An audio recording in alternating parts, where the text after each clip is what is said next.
Tengan muy buenas noches a cada uno de ustedes en esta hora. Es un placer, un privilegio nuevamente poder dirigirme a cada uno de ustedes para dar continuación a la serie de estudios respecto al libro de Nehemías. Le damos gracias al Señor por la clase de la semana pasada. El pastor Tony hizo muy buen trabajo.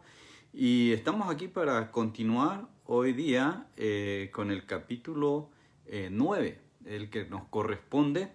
Y antes de ir al 9, pues quisiera hacer una breve referencia al capítulo 8, donde vimos el acontecimiento crucial para esta nueva generación de judíos, como hemos venido diciendo, que estaban recién regresado del cautiverio y que ahora estaban acomodándose a una vida bastante crítica de escasez, de pobreza, pero donde habían algunas personas que estaban aprovechándose de los demás.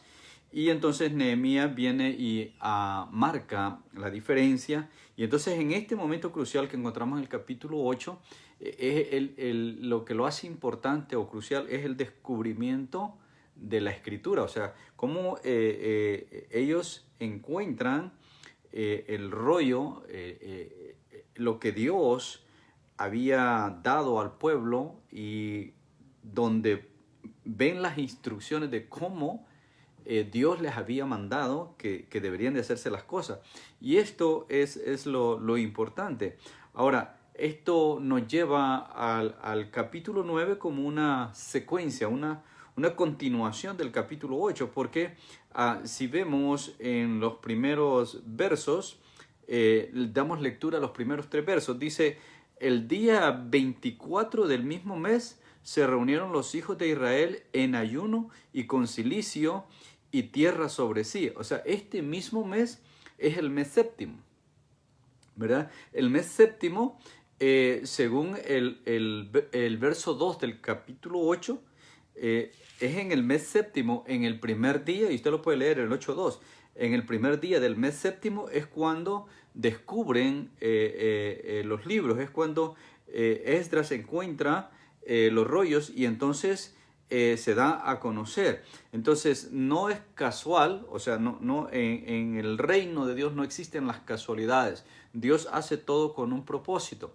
Entonces, no es coincidencia que justo el primer día del mes séptimo ellos hayan encontrado la escritura y encuentren específicamente este texto que vamos a ver más adelante, que se encuentra en Levítico 23, donde son orientados a una celebración correspondiente al mes séptimo, o mejor dicho, más de una celebración que correspondía a esa época, que es la época de las cosechas, ¿no? Entonces, en ese mismo día, y esto es lo que nos lleva al capítulo 9, porque en el capítulo 9 el enfoque va a estar en esta celebración. Y esta celebración es la fiesta de los tabernáculos, algo que Dios había mandado que se hiciera. Entonces dice que en el día 24 del mismo mes se reunieron los hijos de Israel en ayuno y con cilicio y en tierra sobre sí, y ya se había apartado la descendencia de Israel de todos los extranjeros, y estando en pie confesaron sus pecados y las iniquidades de sus padres, y puestos de pie en su lugar leyeron el libro de la ley de Jehová su Dios la cuarta parte del día, y la cuarta parte confesaron sus pecados y adoraron a Jehová su Dios. Ahora, venimos del capítulo 8 donde vimos que Esdras leía la escritura desde el amanecer hasta el mediodía. Entonces vemos que es algo que se estuvo haciendo continuamente. Pero en este momento, cuando llegamos al día 24, acuérdense, eso empezó el día primero, ahora estamos el día 24, o sea que estamos ya finalizando el mes. Entonces llega a este punto donde el pueblo está en un sentir de conexión espiritual, en un sentir de comunión con Dios. Ya decidieron separarse de los extranjeros, unificarse como pueblo de Dios, como el pueblo judío, y entonces están en una actitud de ayuno y oración. Y esto es bien importante, amados hermanos. Ellos, dice, y sus hijos se pusieron en ayuno y con cilicio y tierra sobre sí. O sea, era una forma de mostrar o de dar a conocer la humillación que había en sus corazones por haber abandonado la palabra de Dios, por haber abandonado al Dios de sus padres, por haberse alejado de esa manera al Dios que los había prácticamente formado como pueblo, ¿no? Entonces, esta actitud es la que todo cristiano necesita, amados hermanos. Yo sé que muchas personas hoy día en las iglesias son renuentes a la oración, mucho más renuentes al ayuno, a las vigilias. Pero mire, amados hermanos, esto es lo que muestra ante Dios la humillación y el reconocimiento que en verdad necesitamos de Él. Reconocer que nos hemos apartado, que nos hemos alejado, reconocer que nos ha ganado la carne, reconocer que el pecado muchas veces nos domina, reconocer que nos hemos equivocado, reconocer que necesitamos más de la presencia del Señor. Entonces, esta actitud de ayuno y oración, ¿verdad? Después de haberse apartado de los extranjeros, porque llegaron a la conclusión que por eso había venido el castigo de la cautividad, y cómo el apartarse de Dios había traído consecuencias nefastas para ellos como pueblo, y que habían estado a punto de ser extinguidos, y que ahora que están recuperando o han recuperado la libertad, más todavía siguen en una condición nefasta. Entonces, esto lleva al pueblo a una conexión con Dios. Y a través de este tiempo de ayuno, de esta proclamación de ayuno, entonces dice que estuvieron de pie, y la cuarta parte del día, o sea, estamos hablando de las primeras 3 horas del día.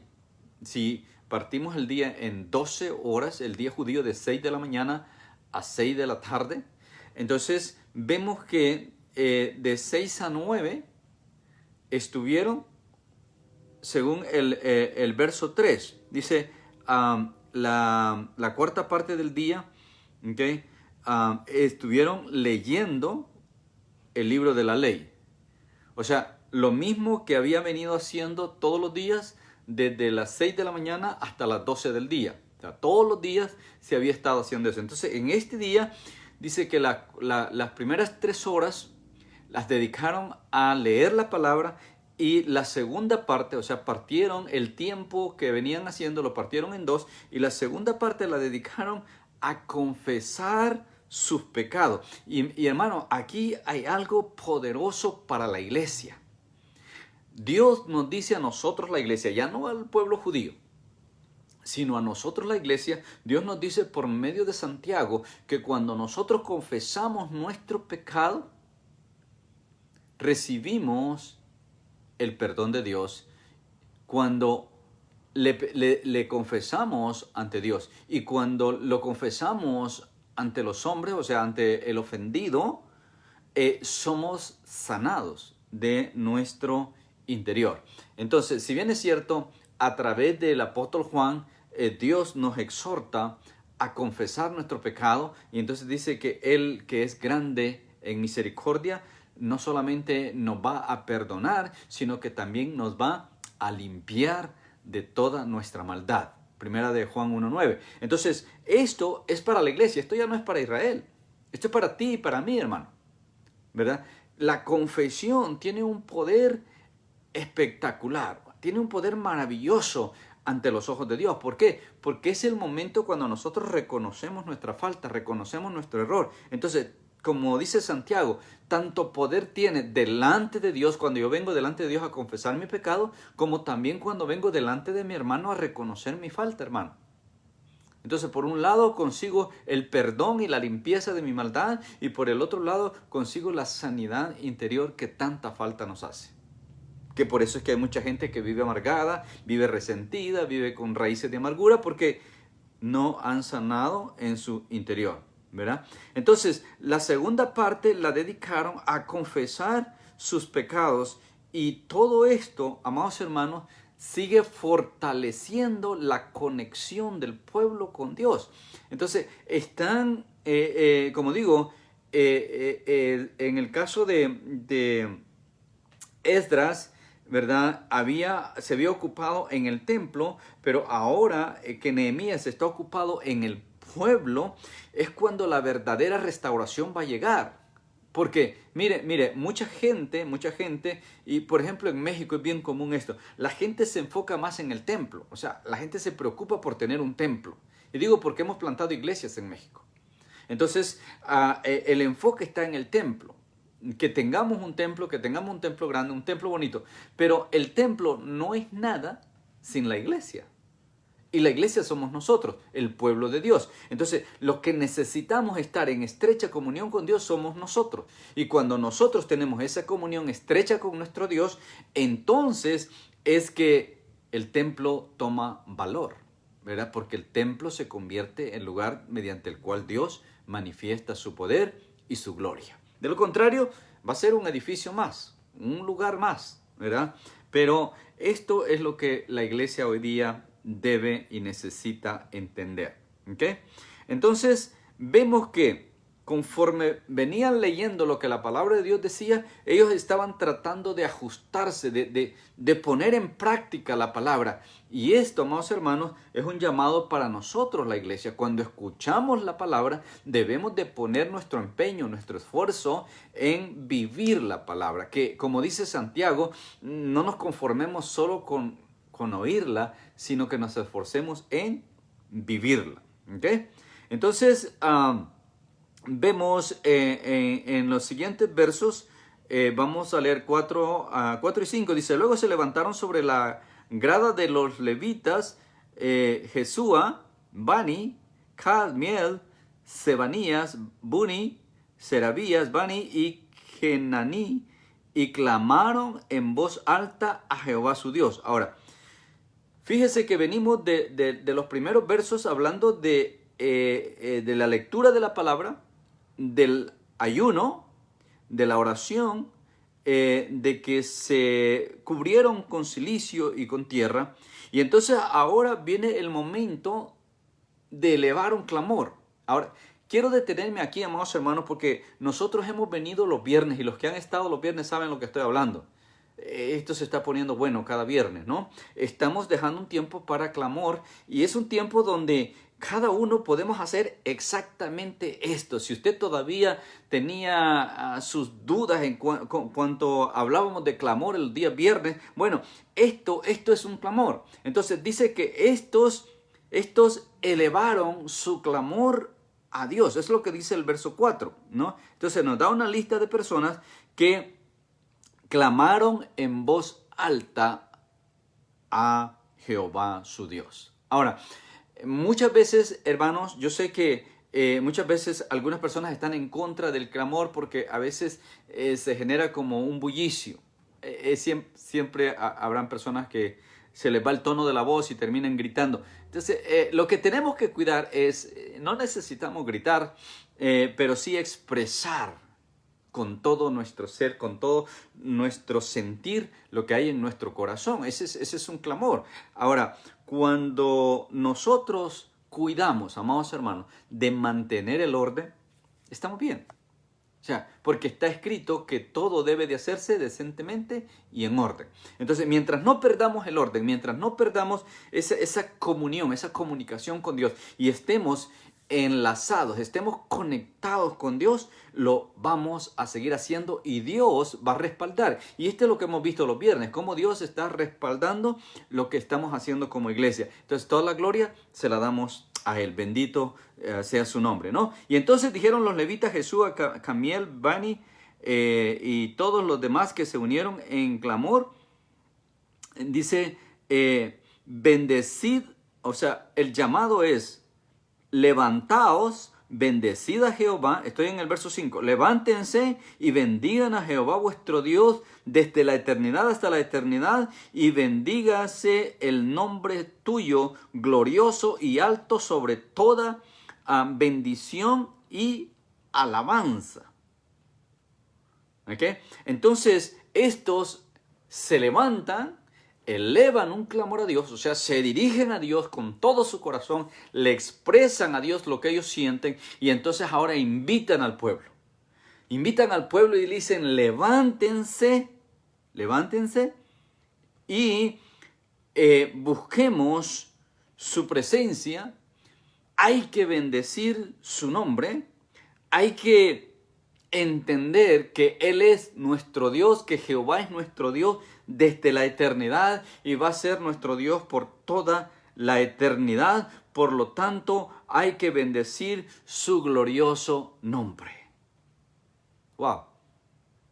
Quiera Dios, amados hermanos, que en nuestra iglesia se levanten hombres y mujeres de este tipo, de esta manera, que en un momento dado eleven su clamor a Dios, se dirijan a Dios con todo su corazón y exhorten, llamen, inviten al pueblo a que se levante y adore a nuestro Dios. Eso es lo que necesitamos en la iglesia.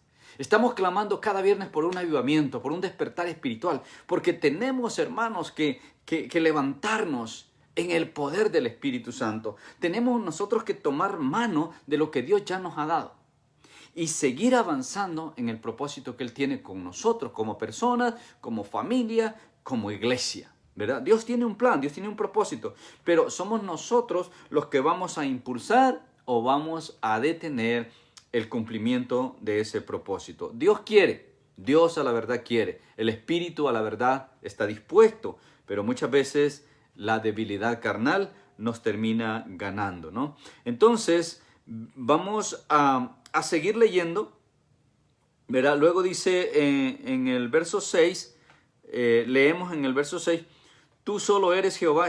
Estamos hablando la oración de estos personajes que se levantaron. O sea, que tengo unos nombres raros ahí. No se preocupe por los nombres, ¿verdad? Lo importante es la acción. Entonces, todo el resto del capítulo, al menos, a ver, hasta el verso 31, están enfocados en la oración. Y es una oración preciosa, es un clamor donde ellos expresan lo que hay en su corazón, pero a la vez están alabando, están exaltando, están glorificando, están bendiciendo a Dios, están bendiciendo su nombre. Entonces dice el verso 6, tú solo eres Jehová. Acuérdense, es una oración.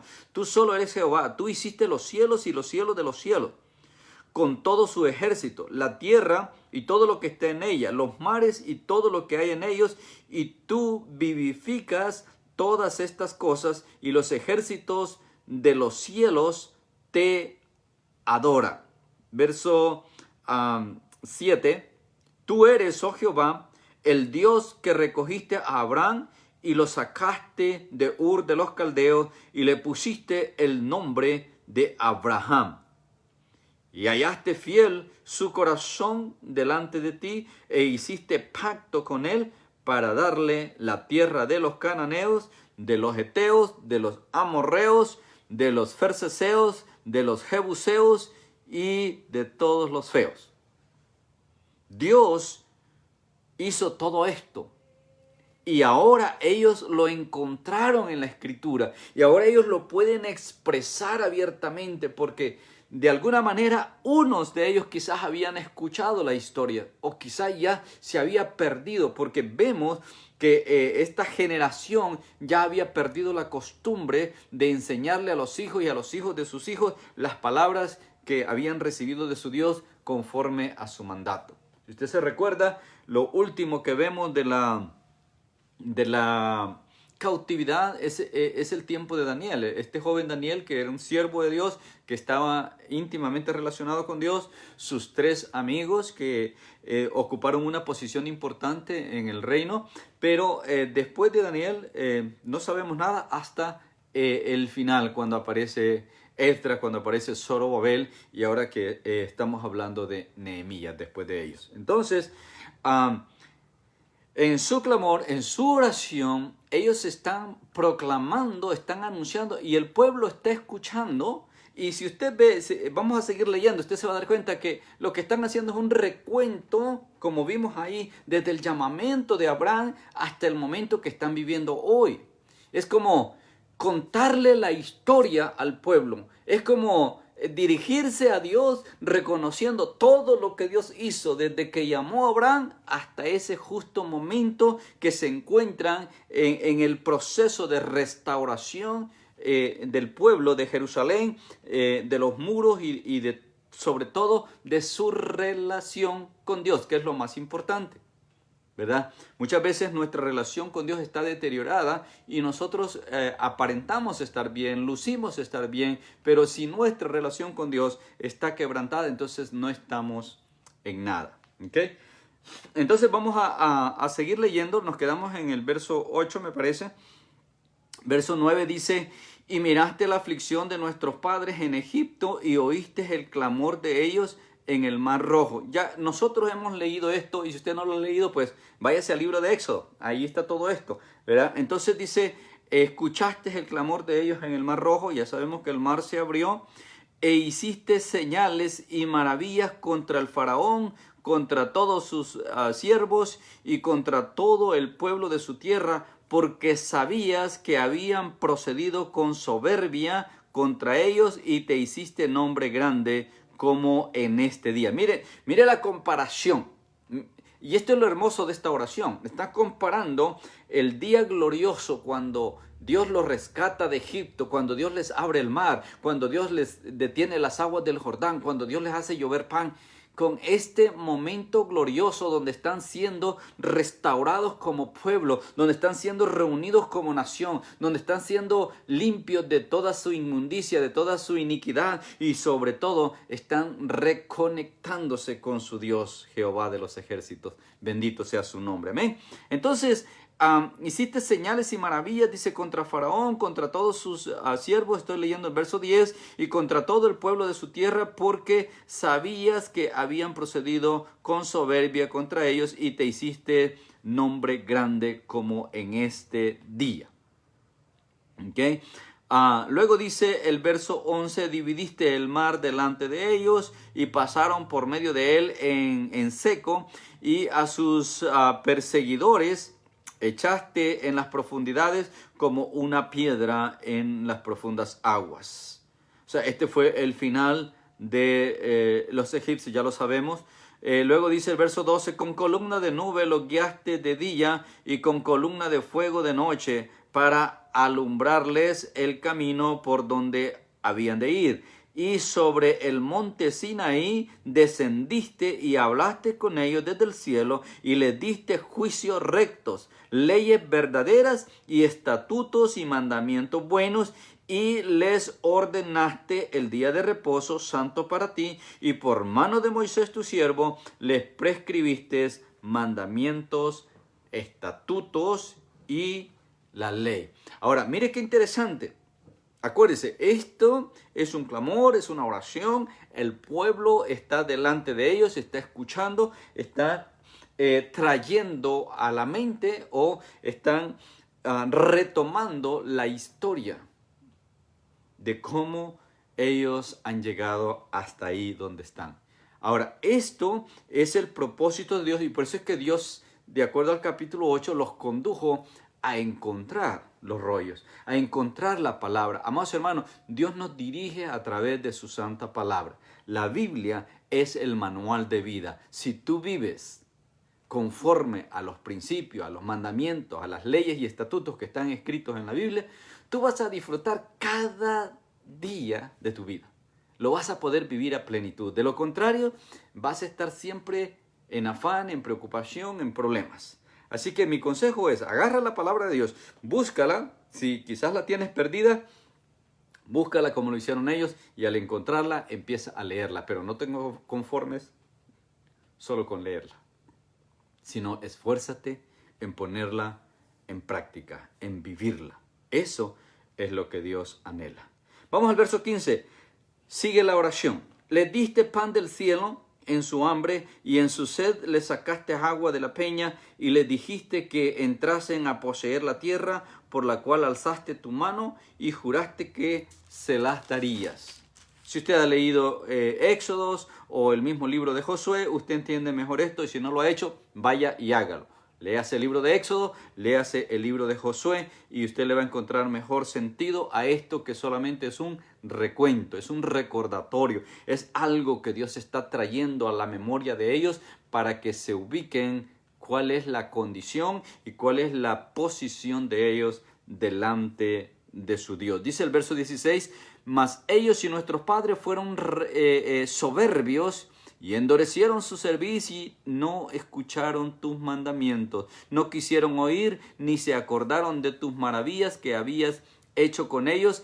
Antes endurecieron su cerviz y en su rebelión pensaron poner caudillo para volverse a su servidumbre. Pero tú eres Dios que perdonas, clemente y piadoso, tardo para la ira y grande en misericordia, porque no los abandonaste. Ahora, mire qué interesante, el pueblo está escuchando ahora. Algunos quizás ya lo sabían, otros quizás por primera vez estaban escuchando esto. O sea, esto pasó con nuestros antepasados.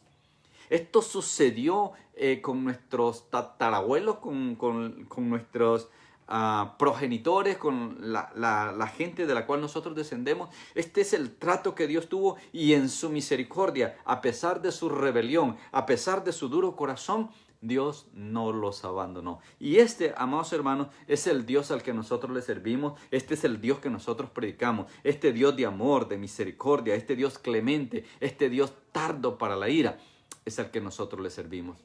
De Él es la iglesia a la que nosotros pertenecemos. Entonces, nosotros contamos con este mismo favor. Por eso es que ahora para nosotros nos ha sido dado la palabra donde dice que no nos va a dejar ni nos va a desamparar. Él prometió estar con nosotros. Jesús dijo, he aquí yo estaré con vosotros todos los días hasta el fin del mundo. Entonces, para mí eso es más que suficiente y es equivalente a esto que Dios hizo con el pueblo de Israel, lo está haciendo hoy con la iglesia de Cristo, que somos nosotros, amados hermanos. Así que consideremos esto y veamos que dentro de el propósito de Dios está incluida la iglesia. Y dentro del propósito de la iglesia estás incluido tú y yo. Estamos incluidos por ser parte del cuerpo de Cristo. Así que vamos a buscar cuál es la tarea que Dios tiene para ti y para mí. ¿Cuál es la función mía dentro de ese cuerpo de Cristo que es la iglesia? Y no te detengas, ejerce tu función. Echa a andar lo que Dios ha puesto en tus manos. Úsalo para gloria y honra del Señor. Y el Señor va a ser glorificado. Amén. Entonces, vámonos al verso 22.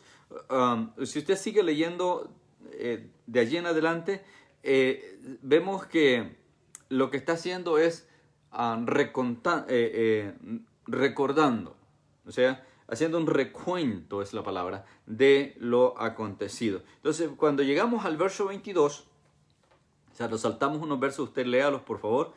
Yo por cuestión de tiempo me los voy a saltar. En el verso 22 dice, y le diste reinos y pueblos y los repartiste por distritos y poseyeron la tierra de Sehón, la tierra del rey de Hesbón y la tierra de Og y rey de Basán. Multiplicaste sus hijos como las estrellas del cielo y los llevaste a la tierra de la cual había dicho a sus padres que habían de entrar a poseerla. O sea, la famosa tierra prometida. Por eso le dije, si usted no ha leído Josué, léase a Josué. Usted va a entender mejor esto ahí, que empezó desde Génesis 15, cuando Dios hace el pacto con Abraham, el trato con Abraham, con Isaac, con Jacob, y llega hasta el momento donde hace la entrega por medio de Josué, y después pues vino el cautiverio, y entonces ahora estamos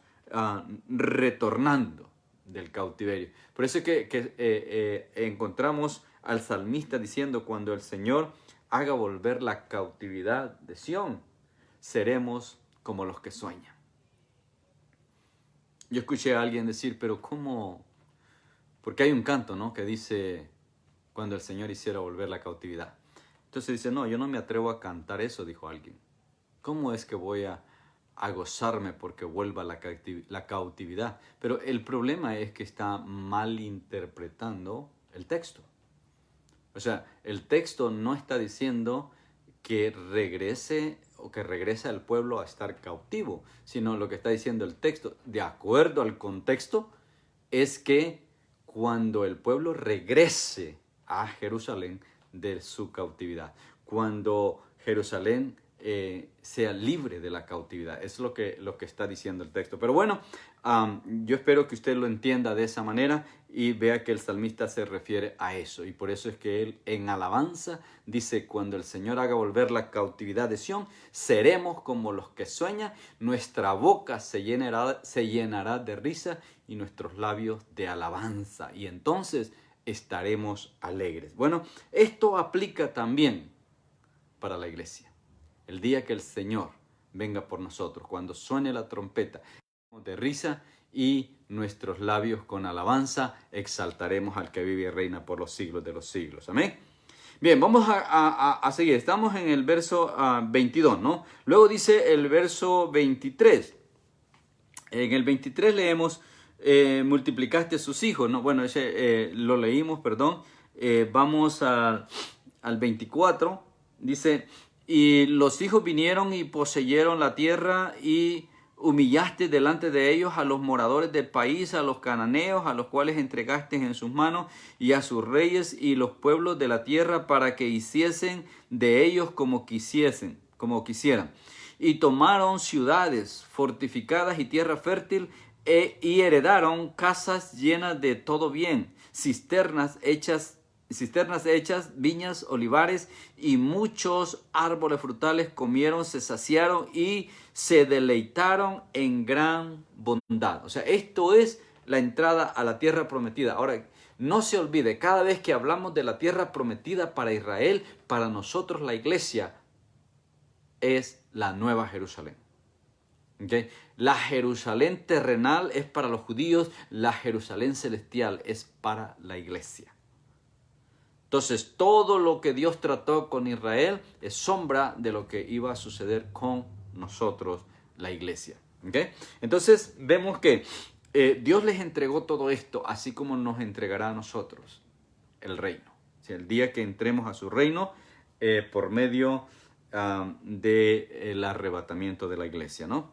Bien, entonces, si seguimos leyendo, nos quedamos en el verso 25, vamos al 26, del 26 al 31, y vemos que todo esto todavía está hablando o estamos dentro de la misma oración, del mismo clamor de parte de estos valientes que se levantaron y que llamaron al pueblo a alabar y a glorificar a Dios, ¿no?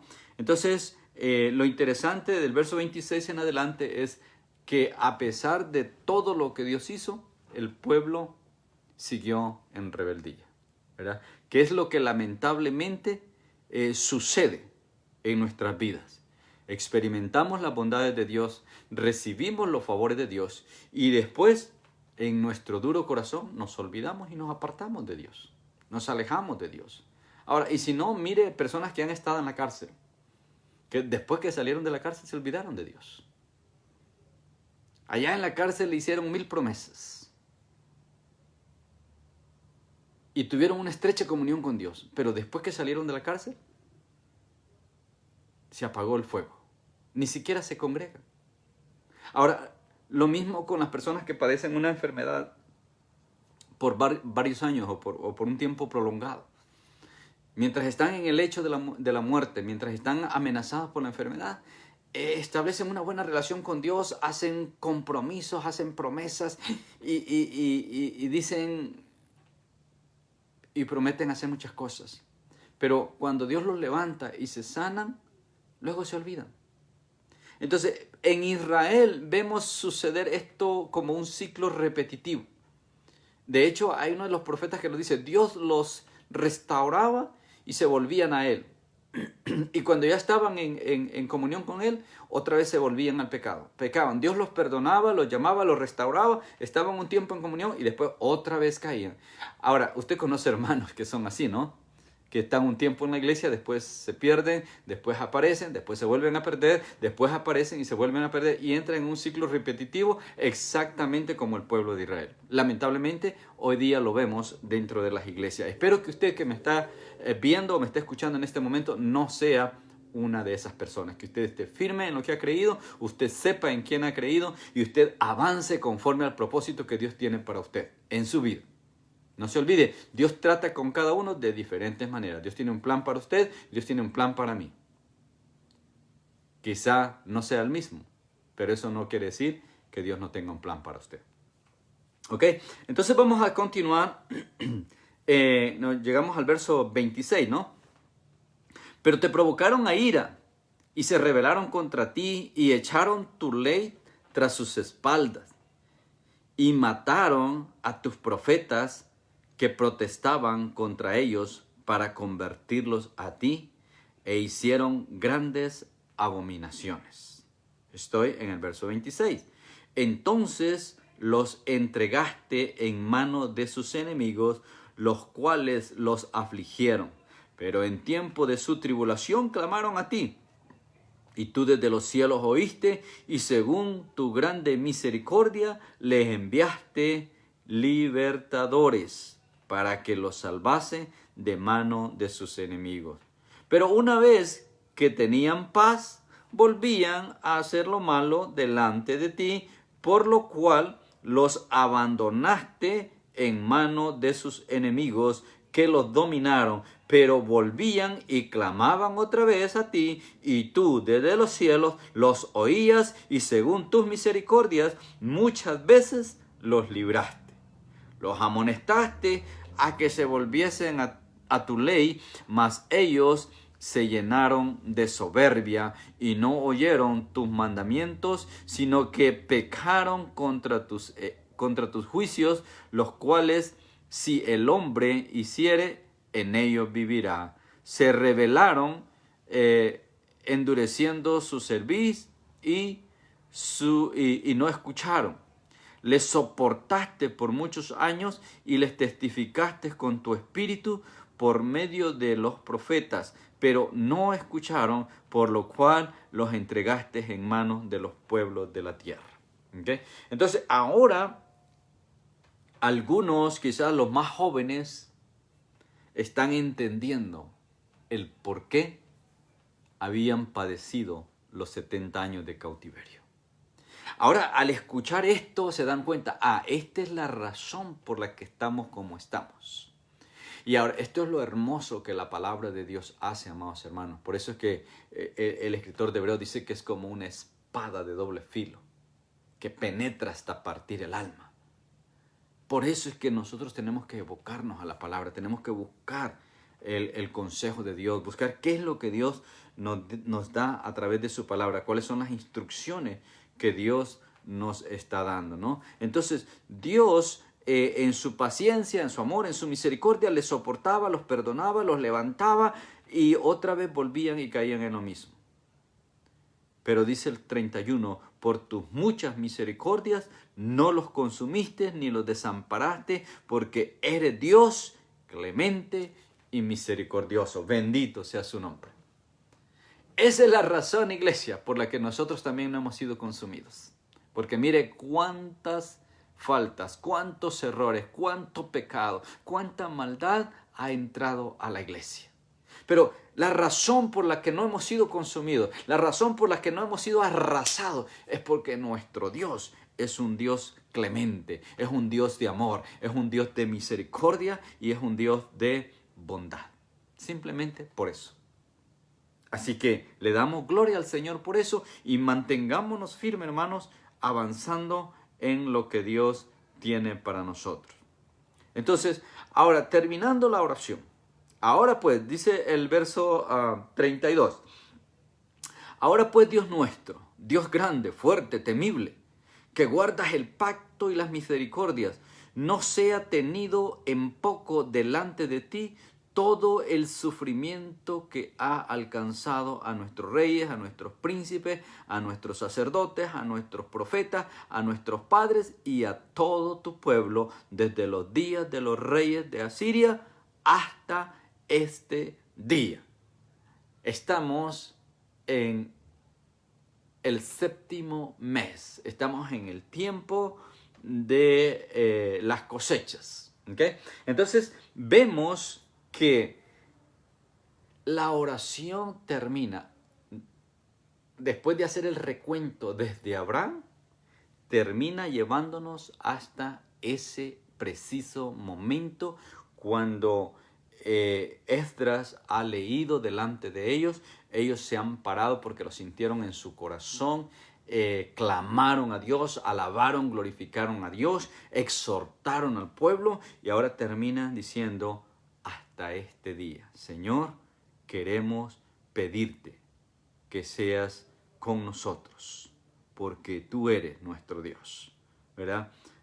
De la misma manera que todo el sufrimiento que se ha tenido durante el cautiverio y durante todos los periodos cuando Dios los dejó en manos de los enemigos, que Dios lo tome en cuenta y ahora su gracia, su misericordia se manifieste una vez más con esta generación que Dios ha levantado para restaurar no solamente los muros de la ciudad, no solamente el templo, sino sobre todo restaurar el corazón de cada judío para entablar nuevamente esa comunión con su Creador. Iglesia, eso es lo que Dios anhela en su corazón, que nosotros tengamos una comunión estrecha, que nosotros nos mantengamos en comunión con Él, que nos mantengamos en contacto con Él, que le busquemos cada mañana, que busquemos su rostro, que anhelemos su presencia, que saquemos tiempo para alabarle, para glorificarle, para exaltar su nombre, que saquemos tiempo para ayunar, tiempo para presentarnos delante de Él con un corazón sincero, anhelando su divina presencia, ¿no? Entonces vámonos al verso 34. Dice, nuestros reyes, nuestros príncipes, nuestros sacerdotes y nuestros padres no pusieron por obra tu ley. Yo quiero que usted, si tiene una Biblia, usted subraye esto, porque esta es la razón por la que el pueblo estaba en la condición que estaba. Ahora, ellos lo reconocen. Acuérdense que la segunda parte del tiempo que tuvieron en este día la dedicaron a confesar su pecado. Entonces, en el verso 34 dice, nuestros reyes, nuestros príncipes, nuestros sacerdotes, nuestros padres no pusieron por obra tu ley, ni atendieron a tus mandamientos y a tus testimonios con que los amonestabas. Ahora, ¿qué va a hacer usted?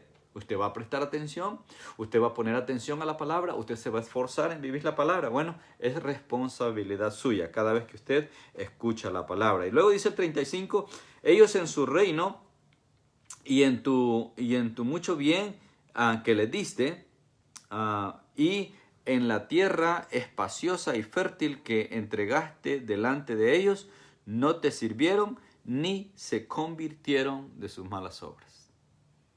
¿Okay? Ahora, nosotros conocemos mucha gente, tenemos parientes, familiares y amigos que por más que escuchan la palabra de Dios, no quieren convertirse, no quieren venir a Dios, quieren seguir llevando su vida de perdición. Bueno, es problema de ellos, pero tú, ¿qué vas a hacer? ¿Vas a seguir una vida perdida o te vas a convertir del mal camino? ¿Vas a seguir llevando tu vida torcida? ¿Vas a seguir llevando una vida alejada de Dios? ¿O te vas a volver a Él, vas a agarrar su palabra y vas a empezar a vivirla? Aprendamos de estos últimos capítulos de Nehemías que estamos estudiando, el capítulo 8 específicamente. Y este 9, donde ellos tomaron una actitud de sometimiento a lo que la palabra de Dios dice. ¿Okay? Entonces, después de leer, después de ver lo que la Biblia dice, usted decide. ¿Lo va a dejar como una historia más? ¿Lo va a dejar como algo más que usted leyó? ¿O lo va a traer a su corazón y se va a esforzar en vivirlo? La decisión, por supuesto, sigue siendo suya, ¿no? Entonces, dice, ellos no se convirtieron. Ahora vamos acercándonos al final del capítulo. Los últimos versos 36 al 38 dice en el 36: He aquí que hoy somos siervos, henos aquí, siervos en la tierra que diste a nuestros padres, para que comiesen su fruto y su bien. Y se multiplica su fruto para los reyes que has puesto sobre nosotros, por nuestros pecados, quienes se enseñorean sobre nuestros cuerpos y sobre nuestros ganados, conforme a su voluntad, y estamos en grande angustia. A causa, pues, de todo esto, nosotros hacemos fiel promesa y la escribimos, firmada por nuestros príncipes, por nuestros levitas y por nuestros sacerdotes. Oiga, este último verso yo creo que es el sello de esta preciosa oración. Es el sello de este clamor que nació en el corazón de estos varones que se levantaron después de haber escuchado la palabra, después de estar en un tiempo de confesión, se levantaron, hicieron esta oración preciosa, elevaron este clamor al cielo y lo sellan con un acuerdo, con una decisión, con una promesa, y no solamente de labios, porque dice, la escribimos y va a ser firmada por nuestros príncipes, va a ser firmada por nuestros sacerdotes y por los levitas. O sea, dando garantía, dando testimonio que el pueblo está comprometido. Pero cuando lleguemos al capítulo 10, que es la próxima semana, vamos a ver que después de esta firma, de este compromiso, hay un despertar espiritual en el pueblo de los judíos, en este pequeño remanente que Dios libró después de la cautividad y que ahora está dando una nueva oportunidad para que sigan adelante en el propósito de Dios. Amados hermanos, cuando nosotros hacemos una promesa, a Dios especialmente, o sea, a cualquier persona debemos de cumplirla, pero especialmente cuando lo hacemos a Dios. Oiga, tenga mucho cuidado. La palabra de Dios dice que es mejor hacer sin prometer que prometiendo no hacerlo. Si un día tú le prometes algo a Dios, por favor, date prisa a cumplirlo. No te tardes. Porque si bien es cierto, lo hemos visto, lo hemos hablado, lo hemos leído, nuestro Dios, Jehová, el Dios Todopoderoso, es un Dios de amor, de misericordia. Es un Dios clemente, tardo para la ira, pero también está escrito que es un Dios de justicia y que es fuego consumidor. Y Él se complace en la obediencia más que en cualquier otra cosa. Así que obedece al Señor, camina en santidad. Mira hacia atrás, haz el recuento, así como estos hombres lo hicieron. Se fueron hacia atrás, hacia el momento cuando Dios llamó a Abraham. Bueno, quizás tú no puedas retroceder ni siquiera hasta tu abuelo. Algunos quizás tengan la bendición de que sus abuelos empezaron en los caminos del Señor y fueron avanzando de esa manera. Pero si tú no tuviste ese privilegio y no puedes llegar a tus abuelos, bueno, por lo menos regresa al día cuando tú aceptaste a Cristo. Y hace un recuento de todo lo maravilloso, de todos los milagros, de todas las obras preciosas, de todo lo que Dios ha hecho en tu vida o a través de tu vida desde ese día hasta acá, hasta este momento. Y tú te vas a dar cuenta el por qué estás como estás, el por qué estás en las condiciones que estás, y si estás en una situación crítica, si estás en una situación difícil, si estás en una resequedad espiritual, bueno, la respuesta la vas a encontrar allí. Es tiempo de volverse, es tiempo de retomar, es tiempo de reconstruir, es tiempo de alzar esos muros y conectarnos con el Creador, conectarnos con nuestro Salvador. Estos hombres dijeron, nuestros antepasados endurecieron su corazón y no quisieron escucharte, no quisieron obedecerte, se alejaron de ti, se apartaron de tu palabra y por eso vino ese tiempo difícil de la cautividad. Pero ahora aquí estamos nosotros, como siervos tuyos. Henos aquí, aquí estamos, Señor. en la misma tierra que tú le diste a nuestros antepasados para que la disfrutaran. Ahora estamos aquí, pero estamos en una situación crítica, estamos en una condición nefasta, pero nuestro clamor es a ti para que volvamos a hacer las paces y volvamos a empezar de nuevo con tu favor. ¿Qué es lo que necesitamos, iglesia? Tener el favor de Dios. Bueno, llegamos al final. Espero que usted esté siendo bendecido, que esté siendo edificado a través de estos estudios del libro de Nehemías y que podamos seguir. El pastor Tony tendrá la próxima semana el capítulo 10. Espero que usted lo lea antes para que pueda sacarle mejor provecho a la hora del estudio. Por mi parte, amados hermanos, pues me resta más que decirles que la gracia de Dios sea sobre cada uno de ustedes, que su preciosa paz les llene, que Él derrame de su espíritu, de su gracia y de su poder sobre cada uno de ustedes, cada uno de sus días, en el nombre de Jesús. Bendiciones a todos. Amén.